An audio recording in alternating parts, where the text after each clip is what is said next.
Hello, everyone. I wanted to hop on here to introduce myself.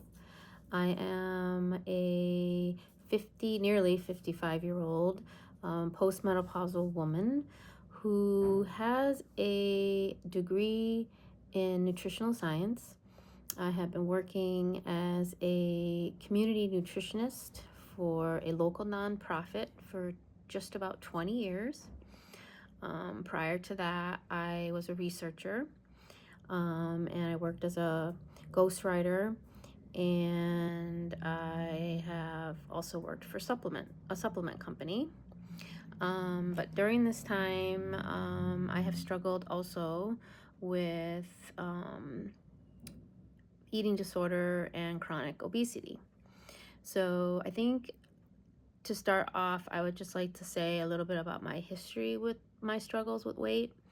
I think I was around 12 or 13, right around the time that I started to go through puberty, that I first started to really put on weight and gain weight.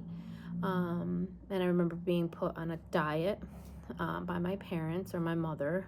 My father didn't really give a fuck, but my mother certainly. Well, she was at the pediatrician's office, and the pediatrician, I just remember her saying that he made comments or whatever. I don't remember a lot about that appointment. Like, it wasn't like I was traumatized, but who knows. But she did make mention of me weighing too much and weighing, whatever, that I was overweight. And so I was put on a diet. And that's where it all kind of began, I think. And I've been yo-yo dieting like a lot of my peers for the 40 years since, 50 years almost since. I've lost and gained 50 pounds, 30 pounds, 40 pounds, a handful of times, if not 1,000 times, it feels like, over the years. I've pretty much have always been walking around at like the 180 to 190 range. And then as I got older, I went into menopause. I had my pre-menopause, post the menopause, and then my post-menopause. I've had stress throughout my life, like everyone, right? All of us. And I think that I've then started walking around on 198, then 200, and my highest weight during COVID was 217 pounds. I did lose a lot of weight last year. I lost about 30 pounds and was unable to keep it off, as of many other experiences I've had, even with all my knowledge. So you may have noticed my channel is called Confessions of a Nutritionist. So even with all of my schooling and the knowledge I have about nutrition and what food does to the body, and the whole concept of eat less, move more, I myself have not been able to maintain weight loss. So I can white knuckle weight loss, and I have done it, as many of you probably have, dozens of times, right? We lose that 50 pounds, keep it off for a few months, and then it goes back on. This yo-yo dieting has fucked with our metabolism. I probably have some sarcopenia because I definitely don't have the muscle mass I used to. I am osteopenic, meaning I am the pre stages of osteoporosis. So again, the lack of estrogen has done its way on me and my skin and my hair, everything, right? Our muscles, our bones, we start to lose it all. About 2 years ago, I did get on hormone replacement therapy, HRT. It did take quite a struggle, me fighting for that over 5 years. When I first asked for it 5 years ago, I was told, no, no, no, it's not safe. And then, I spoke to my primary at first, and then I spoke to my gynecologist, and no one was willing to prescribe HRT at that time, which is a disservice to us women. And I was not happy. My OB ended up giving me the cream, it's the estrogen cream. So I did start the estrogen cream probably like at this point 3 or 4 years ago. But as of 2 years ago now, I am finally on hormone replacement therapy. Finally found a doctor who was willing to listen.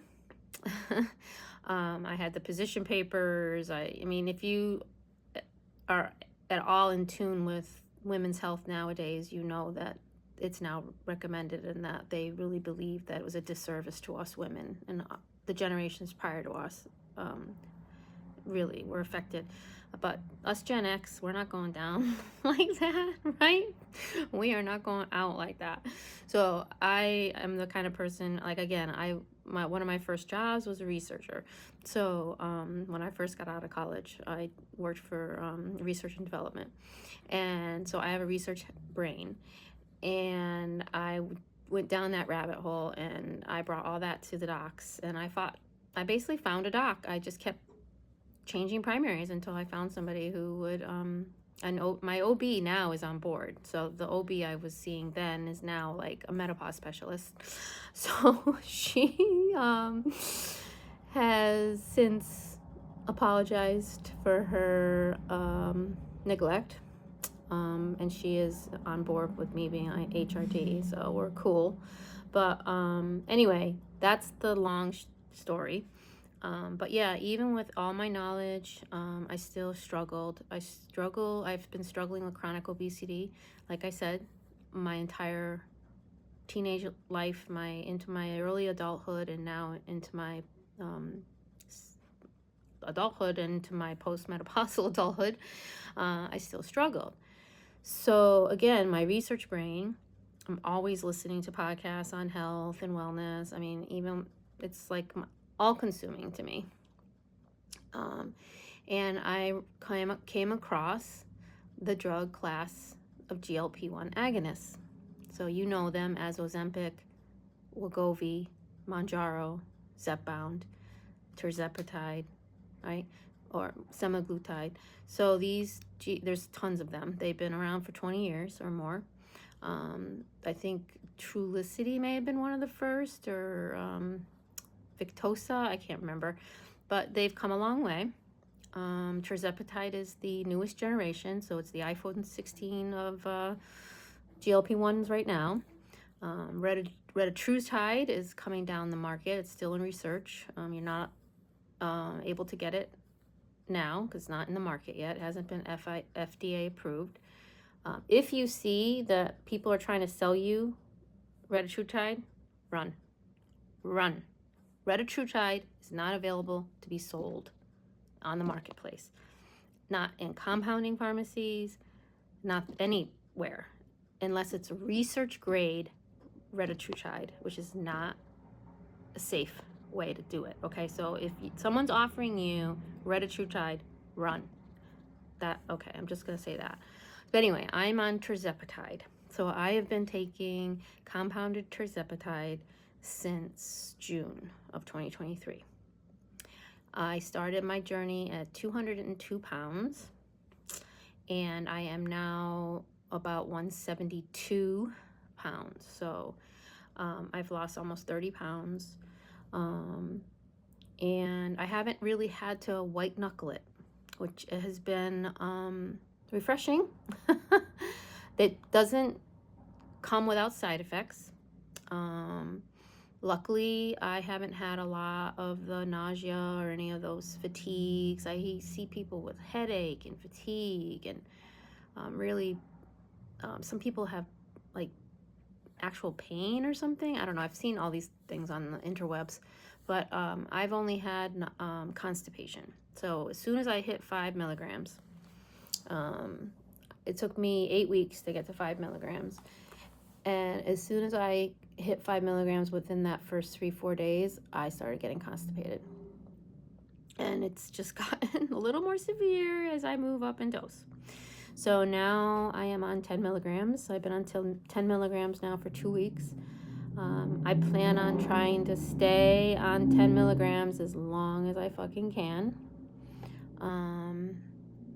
Because this journey is long. And we all know, that titrating up, I think everyone in this community is pretty familiar with the fact that titrating up too quickly is not recommended. So anyway, that's who I am. I also am a foodie. When I was in my 20s and into my 30s, I worked in restaurants. I was married to a chef. I love food. I love to cook. I'm a good cook.